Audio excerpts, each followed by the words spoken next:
ನಿನ್ನೆ ದಿನ ರಾಜ್ಯದ ಮುಖ್ಯಮಂತ್ರಿಗಳು ಸನ್ಮಾನ್ಯ ಸಿದ್ದರಾಮಯ್ಯನವರು ಒಂದು ಬೇಜವಾಬ್ದಾರಿಯ ಹೇಳಿಕೆಯನ್ನ ಮೈಸೂರಿನಲ್ಲಿ ನೀಡಿದ್ದಾರೆ ಹಿಜಾಬ್ ವಿಚಾರದಲ್ಲಿ. ಮತ್ತೆ ರಾಜ್ಯದಲ್ಲಿ ಹಿಜಾಬಿಗೆ ಅವಕಾಶವನ್ನ ಮಾಡಿಕೊಡ್ತೇವೆ ಅಂತ ಹೇಳುವುದರ ಮುಖೇನ ಶಿಕ್ಷಣವನ್ನ ಕಲುಷಿತಗೊಳಿಸತಕ್ಕಂತ ಕೆಲಸಕ್ಕೆ ಸ್ವತಃ ಮುಖ್ಯಮಂತ್ರಿಗಳೇ ಕೈ ಹಾಕಿರ್ತಕ್ಕಂಥದ್ದು ಈ ನಾಡಿನ ಒಂದು ದುರಾದೃಷ್ಟ. ಯಾರು ಕೂಡ ಮುಖ್ಯಮಂತ್ರಿಗಳಿಂದ ಇದನ್ನ ನಿರೀಕ್ಷೆ ಮಾಡಿರಲಿಲ್ಲ. ಕನಿಷ್ಠ ಪಕ್ಷ ಶಾಲಾ ಕಾಲೇಜುಗಳಿಗೆ ಹೋಗ್ತಕ್ಕಂಥ ಮಕ್ಕಳನ್ನಾದರೂ ಸಹ ರಾಜಕೀಯದಿಂದ ದೂರ ಇಡ್ತಕ್ಕಂಥ ಕೆಲಸ ಸರ್ಕಾರ ಮಾಡಬೇಕಾಗಿತ್ತು. At least they could have spared children from the dirty politics. ಒಂದು ಕಡೆ ಹೇಳ್ತಾರೆ ಮುಖ್ಯಮಂತ್ರಿಗಳು, ಹಿಜಾಬ್ ಅನ್ನ ಮತ್ತೆ ನಾವು ಅವಕಾಶವನ್ನ ಕೊಡ್ತೇವೆ, ಶಾಲಾ ಕಾಲೇಜುಗಳಲ್ಲಿ ಮಕ್ಕಳಿಗೆ ಹಿಜಾಬ್ ಅನ್ನ ಧರಿಸ್ಕೊಂಡು ಹೋಗ್ತಕ್ಕಂಥಕ್ಕೆ ಅವಕಾಶವನ್ನ ಕೊಡ್ತೇವೆ ಅಂತೇಳಿ ಮುಖ್ಯಮಂತ್ರಿ ಹೇಳಿಕೆಯನ್ನ ನೀಡ್ತಾರೆ. ಮತ್ತೊಂದು ಕಡೆ ಇದೇ ಕಾಂಗ್ರೆಸ್ ಸರ್ಕಾರ ಗುಲ್ಬರ್ಗಾದಲ್ಲಿ ನಡೆದಿರ್ತಕ್ಕಂಥ ಘಟನೆಯನ್ನ ನೆನಪು ಮಾಡಿಕೊಡ್ತೇನೆ. ಪರೀಕ್ಷೆಗೆ ಹೋಗ್ತಕ್ಕಂಥ ವಿದ್ಯಾರ್ಥಿನಿಯರಿಗೆ, ತಾಯಂದ್ರಿಗೆ ತಾಳಿಯನ್ನ ತೆಗೆದಿಟ್ಟು ಹೋಗ್ಬೇಕು, ಕಾಲುಂಗ್ರವನ್ನ ಬಿಚ್ಚಿಸ್ತಾರೆ. ಅಂದ್ರೆ ರಾಜ್ಯ ಸರ್ಕಾರದ ಈ ನಡವಳಿಕೆ ಹಿಂದಿನಿಂದಲೂ ಕೂಡ ಆ ಪದ್ಧತಿ ನಡ್ಕೊಂಡು ಬಂದಿರತಕ್ಕಂಥದ್ದು. ಉದ್ದೇಶ ಏನು ಅಂತ ಹೇಳಿದ್ರೆ, ಶಾಲಾ ಕಾಲೇಜಿಗೆ ಮಕ್ಕಳು ಬರ್ತಕ್ಕಂಥದ್ದು ಉತ್ತಮ ಶಿಕ್ಷಣವನ್ನ ಪಡೆದುಕೊಂಡು ಮುಂದೆ ಸಮಾಜದಲ್ಲಿ ಮುಂಚೂಣಿಗೆ ಬಂದು ಸಮಾಜದ ಒಬ್ಬ ಸತ್ಪ್ರಜೆಯಾಗಿ ಮುಂದೆ ಬೆಳಿಬೇಕು ಅನ್ನುವ ಸದುದ್ದೇಶ ಇರ್ತಕ್ಕಂಥದ್ದು. ಸಮವಸ್ತ್ರ ಅಂತಕ್ಕಂಥ ಉದ್ದೇಶ ಇಷ್ಟೇ ಇರ್ತಕ್ಕಂಥದ್ದು. ನಿಮ್ಮ ರೀತಿ ವಿಷಬೀಜವನ್ನು ಬಿತ್ತಕ್ಕಂಥ ಕೆಲಸ ಅಲ್ಲ. ಶಾಲಾ ಕಾಲೇಜುಗಳು ಹೋಗ್ತಕ್ಕಂಥ ಮಕ್ಕಳು ಅಲ್ಲಿ ಶಿಕ್ಷಣನ ಪಡಿಬೇಕಾಗಿರ್ತಕ್ಕಂಥದ್ದು. ನಾವು ಮಕ್ಕಳು ಏನ್ ತಿನ್ಬೇಕು, ಏನ್ ಉಡಬೇಕು ಅಂತಕ್ಕಂಥದ್ದು ನಾವು ನೀವು ತೀರ್ಮಾನ ಮಾಡ್ತಕ್ಕಂಥದ್ದಲ್ಲ. ರಾಜ್ಯದ ಉಚ್ಚ ನ್ಯಾಯಾಲಯದ ತೀರ್ಪುಗಳು ನಮ್ಮ ಕಣ್ಮುಂದೆ ಇದೆ. ದೇಶದ ಸರ್ವೋಚ್ಚ ನ್ಯಾಯಾಲಯದ ತೀರ್ಪು ಕೂಡ ನಮ್ಮ ಕಣ್ಮುಂದಿದೆ. ಇಷ್ಟಾದರೂ ಸಹ ರಾಜ್ಯ ಸರ್ಕಾರದ ನಡವಳಿಕೆ ನಿಜವಾಗ್ಲೂ ಕೂಡ ನಾಚಿಕೆಗೇಡಿನ ಸಂಗತಿ. ಸರ್, ಈಗ ಬಹಳಷ್ಟು ಇಂಪಾರ್ಟೆಂಟ್.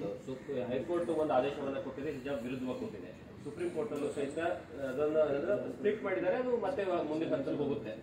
ಇಂತಹ ಸಂದರ್ಭದಲ್ಲಿ ರಾಜ್ಯ ಸರ್ಕಾರ ತೆಗೆದುಕೊಂಡಿರುವಂತಹ ನೀತಿಯ ವಿಚಾರವಾಗಿ, ನಿರ್ಧಾರದ ವಿಚಾರವಾಗಿ ಸ್ಪಷ್ಟವಾಗಿ ಗೋಚರ ಆಗ್ತದೆ.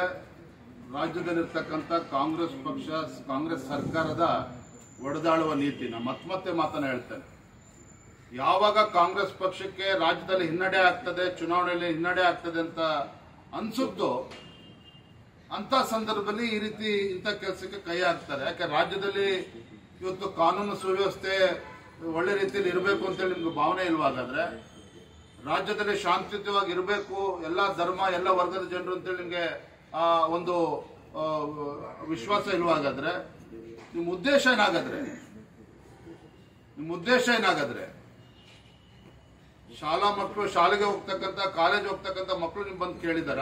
ಯಾರೋ ಒಬ್ರು ಸಭೆಯಲ್ಲಿ ಕೇಳ್ತಾರಂತೆ, ಮುಖ್ಯಮಂತ್ರಿ ಹೇಳಿಕೆಯನ್ನು ನೀಡ್ತಾರೆ, ನಾವು ಹಿಜಾಬನ್ನು ಮತ್ತೆ ಅವಕಾಶವನ್ನು ಕೊಡ್ತೇವೆ ಅಂತಕ್ಕಂಥದ್ದು. ಅಂದ್ರೆ it shows the clear intent of the Congress government in the state of Karnataka. When Congress government is realizing that they are not going to win next Lok Sabha elections, when INDA partners have realized that they are not going to come to power in the country, especially after the results of the 5 states, they have lost hopes completely. Hence, the ruling Congress government in Karnataka has stooped to this level of allowing hijab in school and colleges. My dear friend, nobody demanded, no children, nobody from minority community demanded for hijab in the state of Karnataka. It's the statement of Honorable Chief Minister. It clearly shows utter carelessness of Chief Minister Siddaramaya ji in the state of Karnataka. You are Chief Minister for the entire state, not for one religion or one community. Bharatiya Janata Party strongly condemns the move of the Congress government in the state of Karnataka. We strongly object the move of the Honorable Chief Minister Siddaramaya ji pertaining to hijab issue. Repeatedly, Honorable High Court of Karnataka, the Supreme Court of this country has clearly expressed their concern on this issue. There are humpty number of judgment which is already before us. But in spite of all these judgments, the statement of Siddaramaya is really unfortunate. We strongly condemn this move by Chief Minister Siddaramaya ji.